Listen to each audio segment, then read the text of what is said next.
Hi, I wanted to make a video for you about a subject that's of great interest to me, and that is the topic of Sufism. If you're familiar with the poets Rumi and Hafiz, if you've heard of the whirling dervishes, all of these personages have to do with Sufism. Hafiz and Rumi were Sufis. Now, Sufism is typically thought of being the mystical branch of Islam. And certainly Sufism itself is an esoteric or a mystical path. Esoteric meaning hidden knowledge or hidden wisdom. Much of what is in Sufism is based on your experience. That not only is there support from scriptures, as is commonly done in most religions, but that the reality of the written word needs to become alive in you, in your experience. So that's why Sufism is an esoteric path. It's a hidden path, not so much as that things are not told to people who are not Sufis, but that more so that what you come to realize as a Sufi is self-revealed, and nobody can tell it to you. You have to experience it for yourself. So the word Sufi is based on an Arabic word suf, which means wool. This is quite a mysterious association, as is the origin of Sufis themselves. So did Sufis wear wool a lot? Some of the people who talk about Sufi history thinks possibly Sufism predated Islam as some sort of mystery school, and that when Muhammad had come, that the Sufis, or whatever they were called at that time, joined themselves to Islam. No one can really know what this origins are. But Sufi is an Arabic word. Mention that it's an esoteric path. That means that it has to become real to you in your experience. The experiential is as important in Sufism as any other form of study, scriptural or other.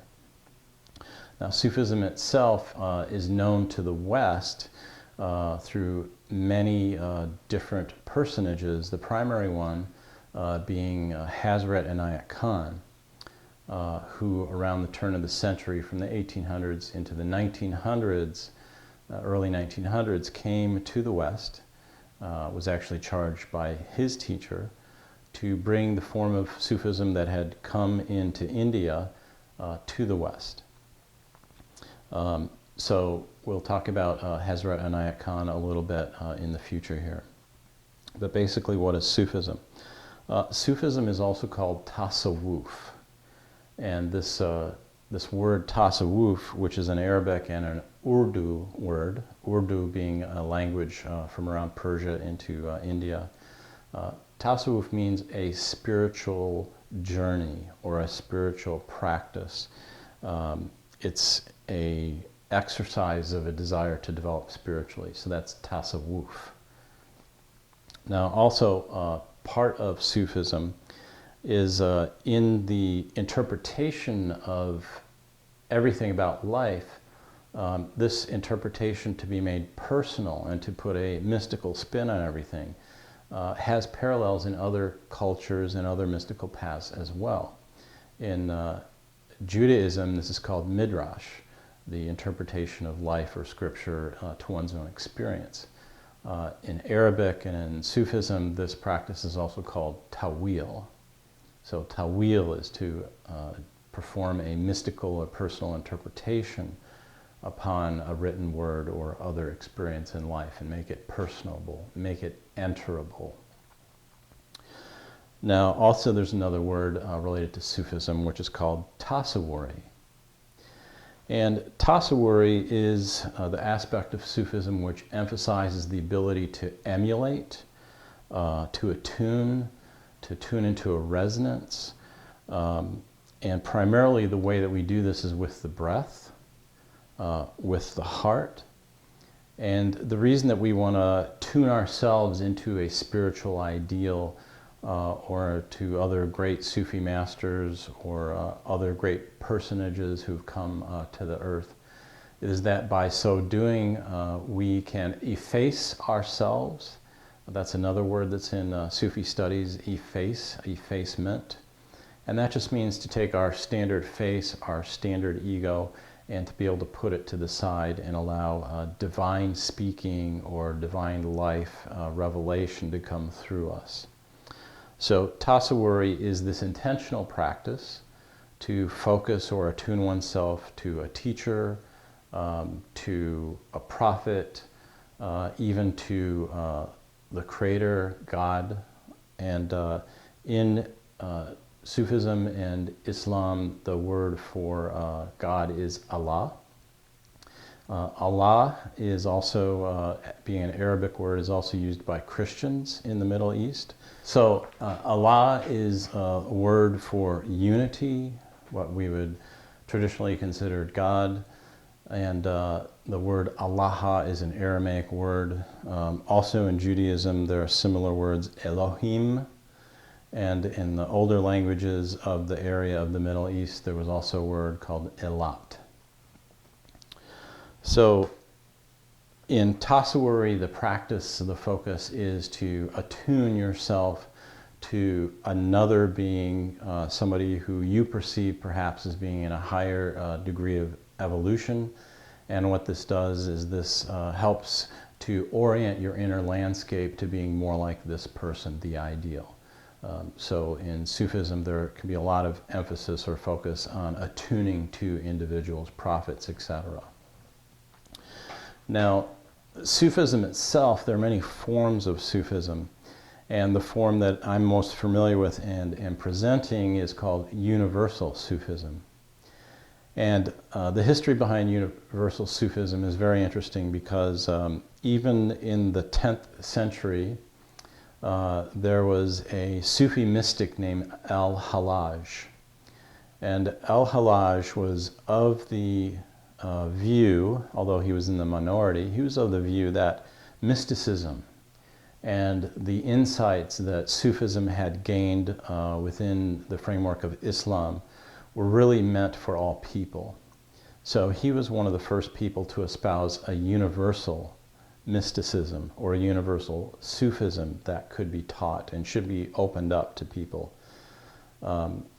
Now later, Sufism, it had developed going through from the Middle East over to Persia and coming through into India. There was a kind of a flowering that occurred when the Islamic-based Sufism encountered the culture and the music in the Indian subcontinent. And part of that flowering led to the development of a person named Hazrat Inayat Khan. So Hazrat Inayat Khan had seen that Sufism could be a path to appreciate the divine in all other paths, that God could speak through the prophets to many different cultures, to many different peoples, through many different times.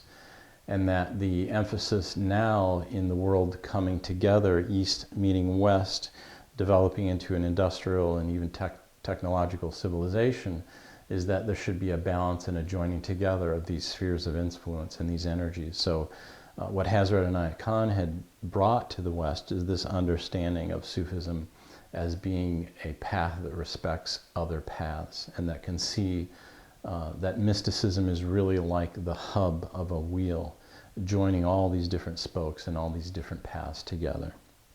So as such, universal Sufism, and Sufism generally speaking, is not a religion. There are people who can be Sufis, who are Islamic, who are Christian, who are Jewish, who come from many different paths. Now, also in Sufism, one of the primary practices is something called the Zikr. And Zikr means to remember or to recall. And Zikr is putting tasawwuri, or this emulation, into practice.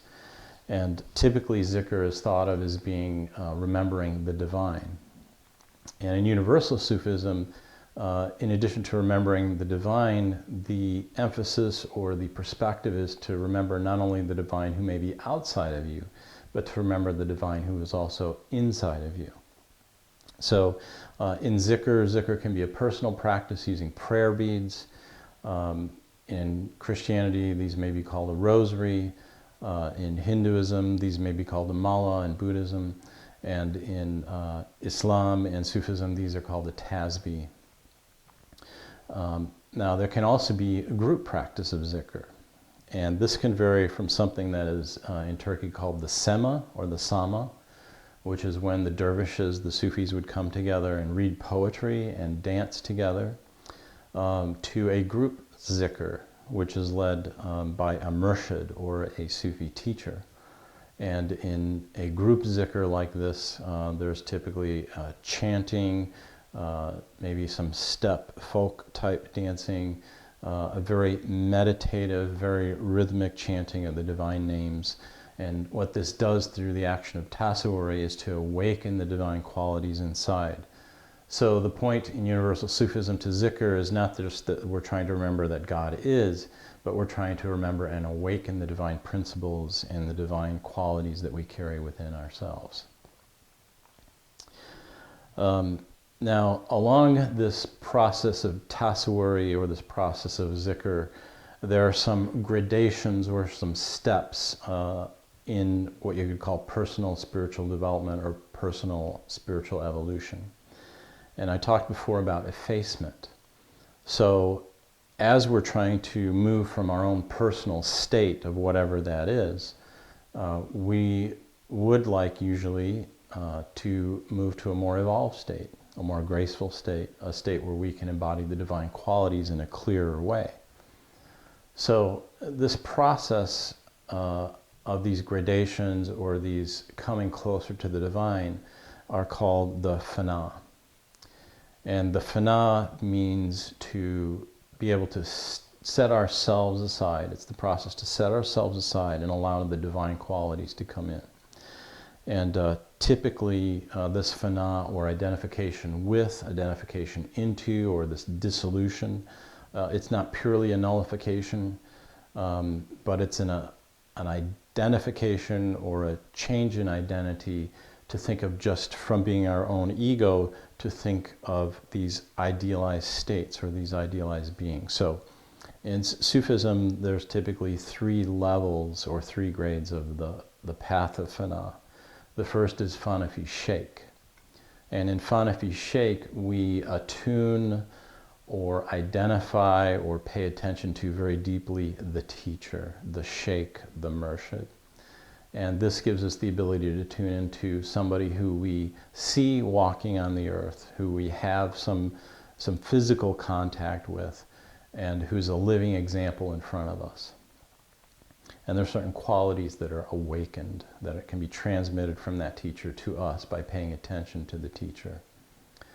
The second grade, or the second set of qualities related to the path of reformulating ourselves, or on the path of fana, is fana fi rasul.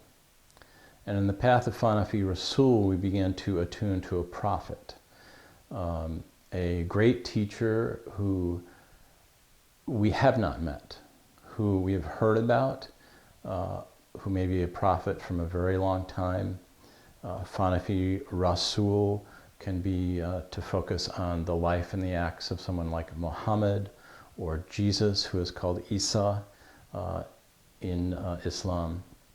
And what this does is it begins to change the nature of our identification, and we begin to identify with a finer vibration, with a vibration that was sent in a very intentional and a very important way by the Creator to inform people of the way to approach the divine. So the second grade is called fana fi rasul. Then along the path of exercising this tasawwuf, or this identification in the higher, more divine beings, and we finally can reach a state called fana fi Allah. And in fana fi Allah, we focus our breath and our attention and our concentration on Creator, Source itself. So this is a being which exists, that has never been incarnated, which no one has ever seen. And to approach the divine being at this level, requires us to focus on more and more and more subtle aspects of our perception and our feeling and our sensing and our faith abilities. So this sense of fana in these gradations is a typical aspect of Sufism and universal Sufism. So from fana fi Sheikh, fana fi Rasul to fana fi Allah. Now in the teachings of Inayat Khan, he did mention and stress the importance of rhythm quite a bit. And rhythm is very important. Inayat Khan stressed it for a number of reasons. First of all, because he was a musician. And he was a very famous musician in India. And he knew the importance of rhythm because, again, this is part of the esoteric knowledge, is that you realize that the human being and all life is based on rhythm. The rhythm of day and night, the rhythm of the breath, the rhythm of the heart. And let's say, for instance, two people who are having trouble getting along together, they are basically out of harmony or out of rhythm. And it's very helpful and important to us in the spiritual path to establish an awareness of rhythm and to establish a sense of rhythm and to work on being in rhythm with ourselves and in being in rhythm with others. So because of the rhythm and the importance of the breath being in good rhythm, there are a lot of breathing practices in Sufism and other mystical paths that help us to focus on the breath, help us to develop our qualities of awareness and perception through the breath. So this concept of the rhythm is very important along with the breath. And something that Inayat Khan had said about it is the regulating aspect of all life and health is rhythm. In breathing, rhythm is most important. And in Fikr, concentration is most important. Now with this we talk about another Sufi term, which is Fikr. Previously we talked about Zikr. And Zikr is the remembrance of the divine that we carry. And Fikr is to be able to sense this resonance not primarily through the use of our mind or our mental abilities, but moving more towards our breath. As we inhale and we exhale, can we tune into the divine? Can we tune into the sense of peace and love and harmony and beauty within us and around us? So that's another more subtle practice in Sufism, is the Fikr. And the Fikr typically would be a personal practice, but could also be used in a group practice, so that you may have Zikr where people are reciting the sacred phrases, and then they may spend some time in silence together in the breath to focus on the Fikr, the more subtle aspects of what they're tuning into. Now, Sufism as such is not a religion, but it's often called the religion of the heart. The Sufi symbol being the heart with wings. The heart, again, because both of rhythm, the rhythm aspects, and because of the heart's centrality, not only in our physical structure, but also in all of life. Many people feel, and science is beginning to lend some weight to this, that the main perceptual organ in the body is not the brain, but is the heart itself. So the heart has a very important role. So in Sufism, the heart is stressed many, many times. It's also the way of love. Sufism is the way of love. If we think about the different forms of poetry from Rumi and Hafiz, and different types of dances. We talked about the Sema and the Zikr, the establishment and the nurturance of love, harmony, and beauty. These are things that are very predominant in the Sufi path. Also, Sufism is a path of lively curiosity. Sufis and the path of Sufism very much has to deal with examining the condition of life, examining your inner landscape, examining the relationship of who you are as a being to all of the rest of creation. So this sense of investigation or wanting to pursue knowing things in a very experiential way is something that's very core to Sufism.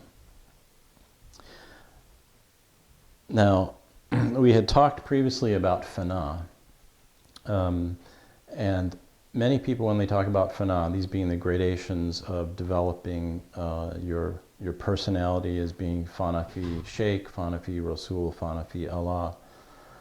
Many people look at Sufism and may hold the view that Sufism is about, or even spirituality in general, is about negation of the ego. But in universal Sufism, we realize that all parts of our constituent selves have a purpose and have a function. And rather than look at any part of ourselves as being bad, in universal Sufism, the desire for the ego is not to suppress or nullify it, but to mature it. So we would rather mature and develop the ego in a healthy way than to try and cut ourselves off from an aspect of our being. So in the effacement, in the fana fi Sheikh or the fana fi Rasul, for instance, we may put ourselves aside and allow some divine energies or divine actions or divine speaking to come through us. There is still a requirement of the ego to be able to present the concepts or interact with the people around us. So this preservation of life and this sense of integrity is very core to what Sufism is about. And generally you could say that Sufism is a process of inspiration and transformation. How does spiritual growth and development come from? How does it arise? We could say it's through doing 1,000 of this practice or 1,000 of that other. And certainly the practices help, but when we are able to realize that there's a shift that's occurred in us is when we are inspired, when we receive an insight or revelation that the framework of the spiritual path has created an awakening of being inside of us and has given rise to some inspiration and to some transformation. So at this point there are some Sufi terms to go over. We had talked about Allah, Allah being the name of the All or the Unity. There's another word called Baraka. Baraka is the presence, the blessing. There's a word called Hay, and this means life. There is Haq or Haq, which means truth. There is Hu, which means the divine presence. So frequently you may hear Allahu used together when Sufis talk about the divine. And the U sound, if you're familiar with the work of other mystics in sound, such as Joseph Arel, he says that Hu is the sound that most embodies the divine qualities, Hu. Another Sufi term or word is Ishq, and Ishq means love, fervent love, desire. It's a quality of the heart in wanting to love ourselves, others, and all things. Nur is light. The Qalb is the heart. Rasul is the embodiment or the prophet. All right, that is a good introduction to some basics about Sufism. We talked especially about universal Sufism, and in upcoming videos I'll share more about each of these particulars. Thank you.